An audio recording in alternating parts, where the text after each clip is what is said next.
এবার নারীদের LPG card দেওয়ার ঘোষণা প্রধানমন্ত্রীর। যশোরে উলসী খালের পুনঃখনন উদ্বোধন, গণভোটের রায় নিয়ে বিভ্রান্তি তৈরি করছে কিছু দল। কোন ব্যক্তি, কোন রাজনৈতিক দল আজকে আমরা দেখতে চাচ্ছি যে গণভোট হয়ে গিয়েছে, সেই গণভোটের রায়কে ভিন্ন খাতে তারা প্রবাহিত করতে চাচ্ছে। আগামী সপ্তাহেই বিদ্যুৎ পরিস্থিতির উন্নতি, লোডশেডিং কমে আসবে 700 মেগাওয়াটে, জানালেন মন্ত্রী। সংকটকালে জ্বালানি কিনতে খরচ বেড়েছে $2 বিলিয়ন, পাম্পে কমেছে অপেক্ষা।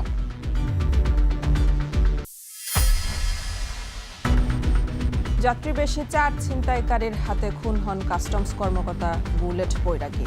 মোবাইল টাকা কেড়ে নিয়ে ফেলে দেওয়া হয় চলন্ত সিএনজি থেকে। এক যুগেও কার্যকর হয়নি নারায়ণগঞ্জের 7 খুন মামলার রায়।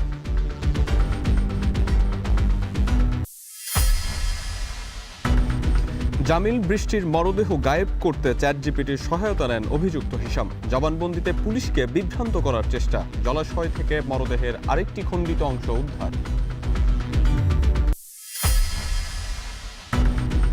কালবৈশাখী ঝড়ে আজও জামালপুর ও সিরাজগঞ্জে 4 জনের মৃত্যু। হাওর অঞ্চলে আগাম বোরো ধান কাটা নিয়ে শঙ্কায় কৃষক।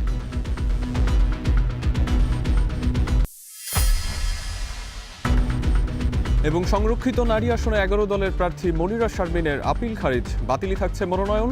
বিএনপির 2 প্রার্থীর মনোনয়ন বৈধতা চ্যালেঞ্জের আপিলও টেকেনি।